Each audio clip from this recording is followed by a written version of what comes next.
The stars above Earth glittered like a sea of silver dust when Lyra's ship entered the planet's orbit. To her, Earth looked small, blue, green, and full of energy that her sensors could barely measure. She was not here for war or trade. She was here to study humans. On her home planet Zithera, humans were considered an odd species. They had short lives, limited technology, and unpredictable emotions. Yet somehow they had survived countless challenges and built a civilization full of color and noise.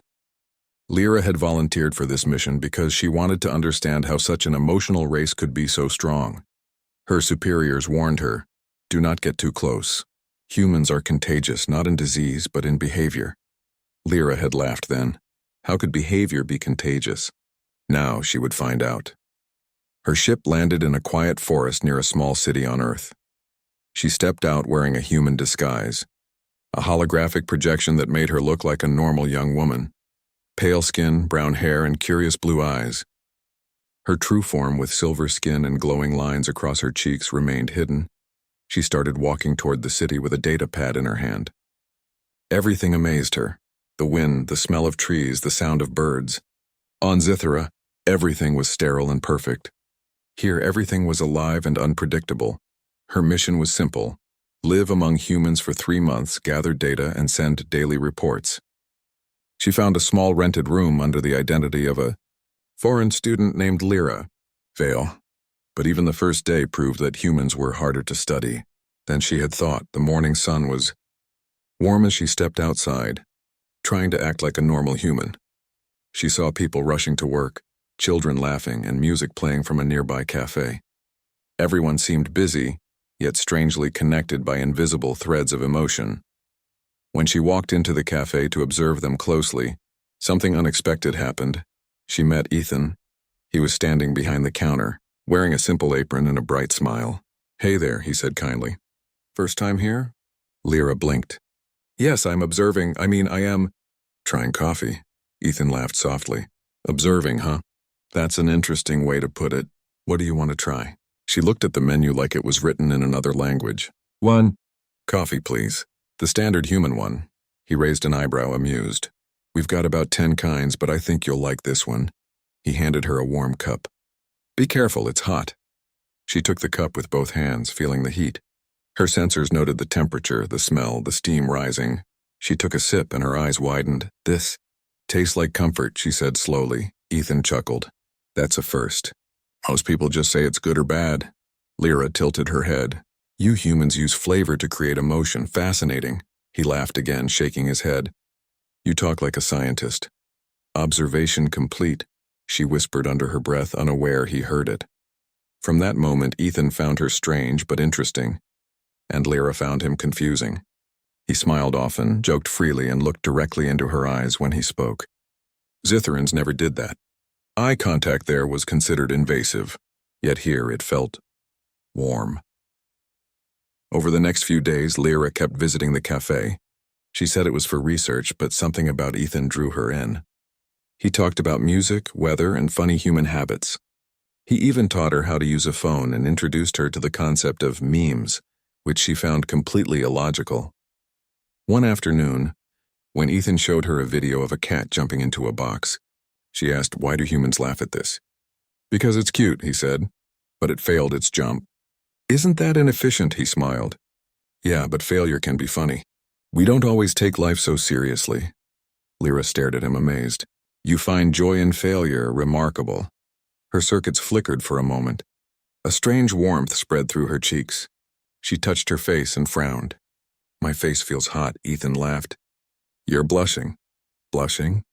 she repeated. "It happens when you feel embarrassed or shy." She quickly looked away, her core beating faster. For the first time, her sensors recorded emotional interference.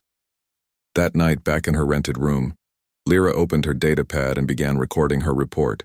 Observation log, Earth Cycle 2. Humans are emotionally unstable but resilient. They smile even when tired. Their laughter creates a shared rhythm. Emotional reactions are powerful, unpredictable, and strangely beautiful. She paused, looking at her reflection in the mirror. Her disguise shimmered slightly, revealing her silver skin and glowing cheek lines. Her internal sensors blinked red. "Note, my core temperature rises when near subject Ethan. Possible environmental factor? Or emotional contamination? She turned off the recorder quickly. The next morning, she joined Ethan again, pretending she was doing a school project on human culture. He gladly helped her. They visited a park, a bookstore, and a museum. Everywhere they went, Lyra asked endless questions. Why do you take pictures? Why do you hold hands? Why do you keep flowers after they die? Ethan found her curiosity funny and charming. Because memories matter to us, he said once, handing her a small wildflower. Sometimes we like to keep reminders of happy moments. Lyra stared at the flower, her sensors scanning it. It has no logical purpose, he smiled. Maybe not. But it has meaning. That word echoed in her head all night. On Zithra, logic ruled everything. But here, emotion seemed to create a kind of invisible power, a warmth that made humans strong. One evening, it started raining heavily while she was still at the cafe. Ethan offered her his jacket. You'll catch a cold, he said. She looked confused. Cold? He laughed. Never mind. Just wear it. When he placed the jacket on her shoulders, her sensors went wild. Her face turned bright red. She looked at him, heart pounding. Ethan, my temperature is increasing again, he chuckled. That's normal.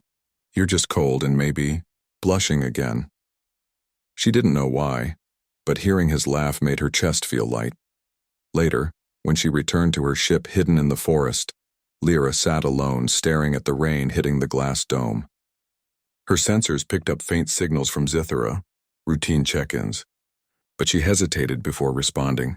She whispered softly, Why do humans make me feel like this? Her datapad beeped, ready to record her next log. She began slowly. Observation log, Earth Cycle 7. Human emotion is not weakness. It is strength through connection. Their laughter heals, their kindness inspires. I thought I came to study them, but they are changing me. My sensors keep reacting abnormally. I might need repairs, or maybe I don't want them. She looked out the window again, watching the city lights glowing through the rain. Somewhere down there, Ethan was probably closing his cafe, smiling as always. And Lyra, the alien researcher who once believed emotions were useless, felt her own heart begin to glow softly beneath her disguise. She didn't know what this feeling was, but she knew one thing for sure. She wanted to understand it, no matter what it took. The days on Earth were passing faster than Lyra expected. Every morning brought new sounds, new faces, and new emotions she still struggled to understand. Her holographic disguise worked perfectly, but sometimes she forgot she was even wearing one. She was supposed to study humans, not live like one. But lately her mission reports were getting shorter, and her time with Ethan was getting longer. It was Sunday morning when Ethan knocked on her door, holding 2 cups of coffee. You can't just study humans in books, you know, he said with a grin. You've got to live like one. Lyra tilted her head. Live like one? Yeah, experience things. Come with me today. I'll show you how humans have fun. She hesitated. Fun was not part of her mission. Still, something in his voice made her heart flutter. All right, she said softly. They spent the day walking through a busy street market. Lyra's eyes widened at the colors. Bright fruits, glowing signs, people laughing and calling out to each other. It was noisy, messy, and completely illogical, yet she couldn't look away. Ethan handed her a stick of cotton candy. Try it, he said. She poked the fluffy pink cloud. It looks unstable. Just eat it before it disappears. She took a small bite and froze as it melted on her tongue. It's sweet, she said, her face lighting up. That's the idea, Ethan laughed. It's basically sugar air, Lyra blinked. You humans eat sugar air for happiness? Exactly, he said, smiling. For the first time, she laughed out loud. The sound surprised even her. That evening, as they sat on a bench watching the sunset, Lyra spoke quietly. Ethan, why do you humans spend so much time chasing joy when you know sadness will come later? He looked at her with a gentle smile. Because joy makes sadness worth it. You can't have one without the other. It's what makes life human.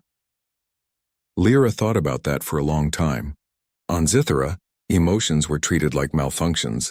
Here they were the very reason to live. Her heart glowed softly under her disguise and her cheeks turned pink again.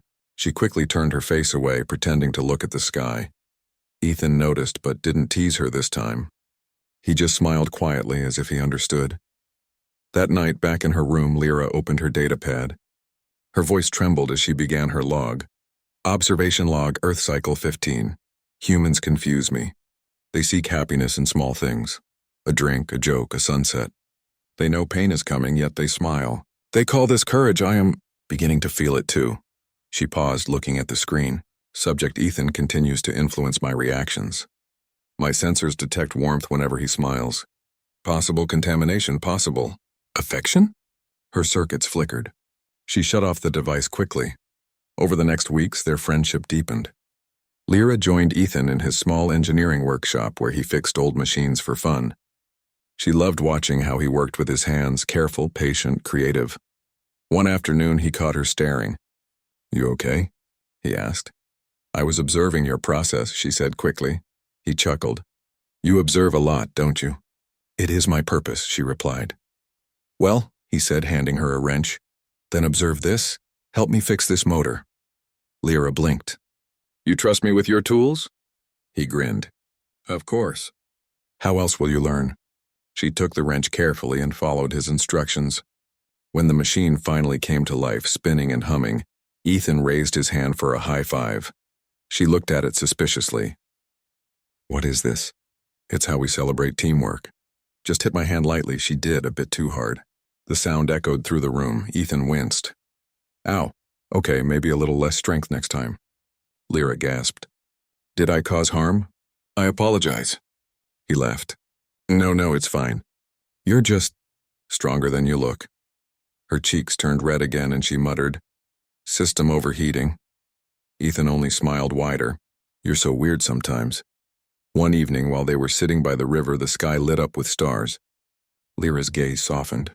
"On my world, we do not see stars this clearly. Our cities hide them behind metal skies." "Metal skies?" Ethan asked.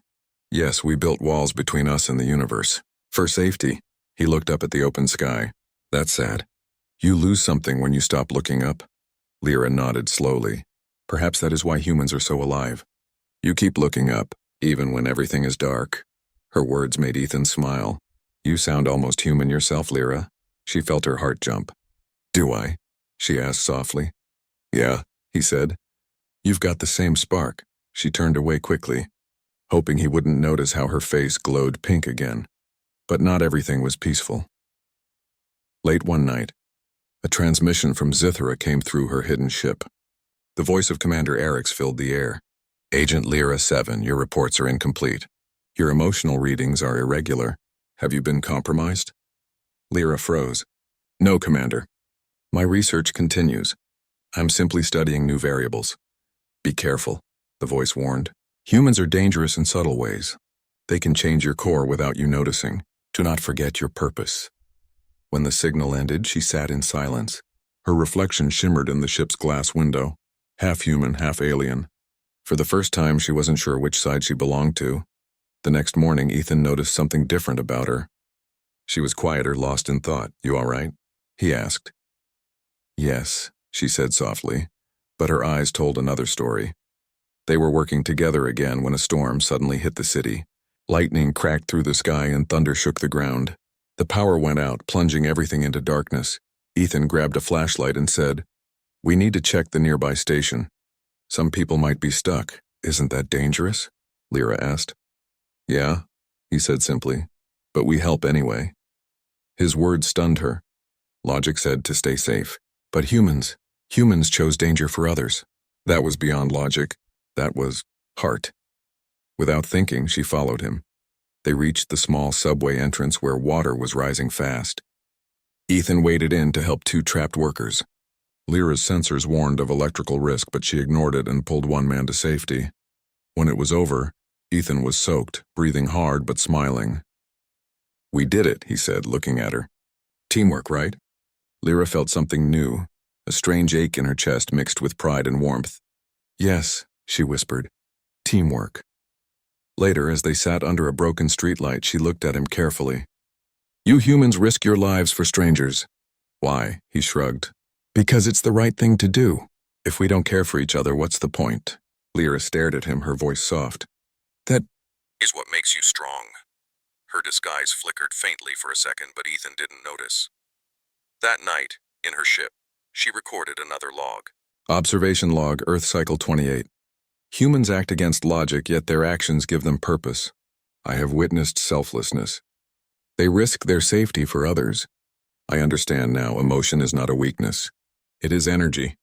It connects them. It drives them. It changes everything.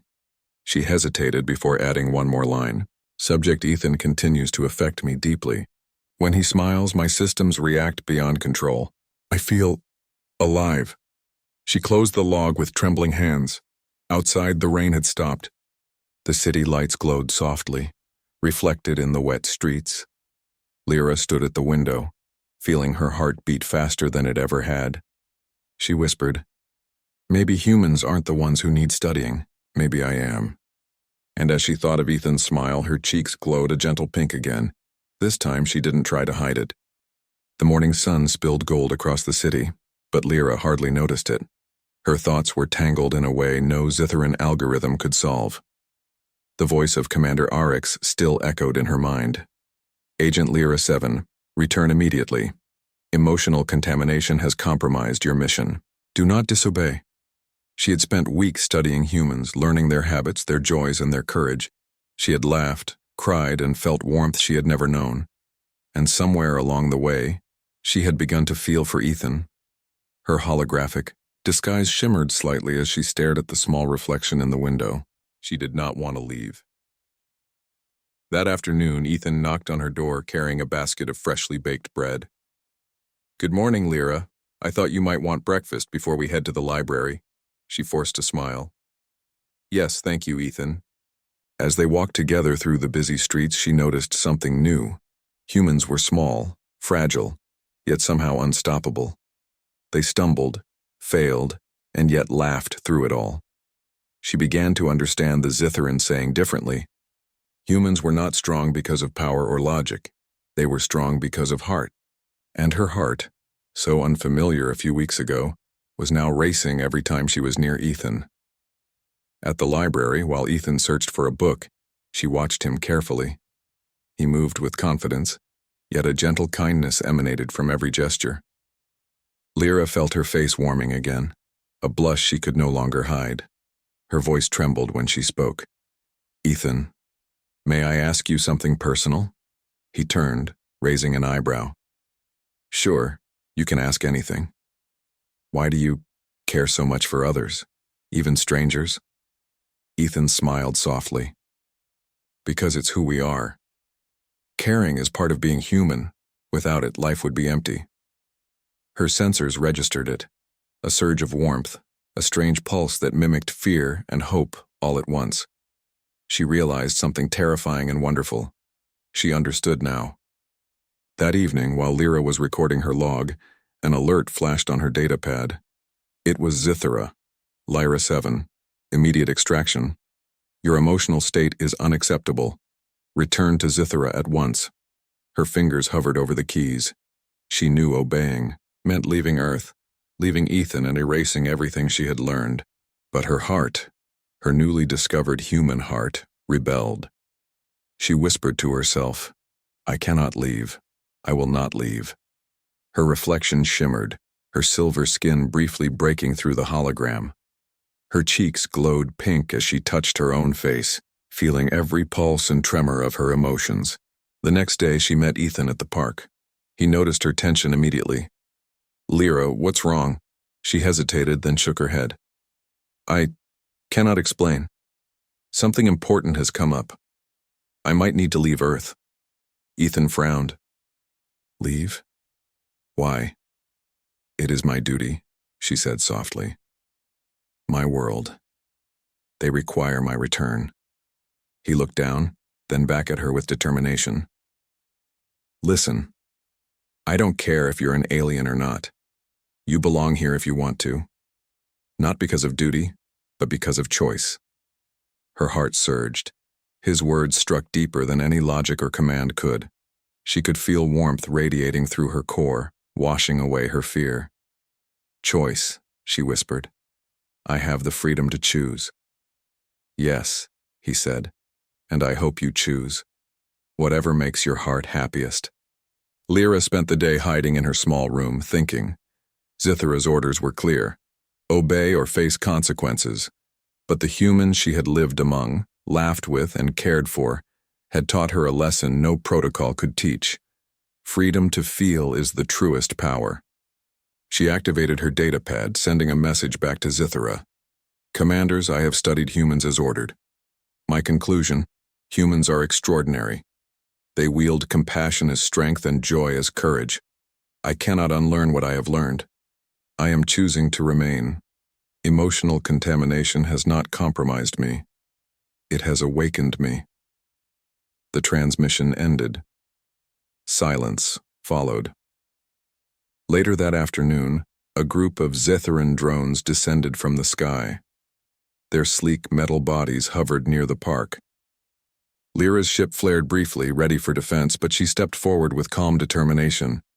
Ethan ran up to her side. Are they here for you? They are, she said, but I am not leaving. The drones transmitted a warning. Agent Lyra 7, you will comply. Return immediately. Lyra shook her head. I will not. I have learned something greater than obedience. I have learned what it is to feel and to care. Ethan grabbed her hand. Then follow your heart. Don't let anyone decide for you. Her core warmed so intensely that her cheeks glowed a deep pink. She felt every pulse of her own courage. And then, with a deep breath, she did something she never imagined. She overrode the extraction protocols. The drones blinked, confused, and eventually withdrew, leaving her standing in the park with Ethan. The weeks that followed were quiet but full of joy. Lyra continued to study humans, but now not as a mission but as a choice. She learned to cook, to laugh without recording it, and to create music with Ethan. Every smile, every touch, and every shared moment made her blush. Yet she no longer hid it. She had learned that blushing was not a flaw, but a beautiful signal of life. One evening, they walked along the riverbank, watching the city lights shimmer on the water. Ethan turned to her and asked softly, So, do you feel at home here? Lyra smiled, her heart beating faster. I feel more than home. I feel alive. Ethan grinned. Good. That's all that matters. She looked up at the stars, shining brighter than ever. Zithara's command no longer haunted her. She had chosen her own path. Mission update. She recorded later in her log.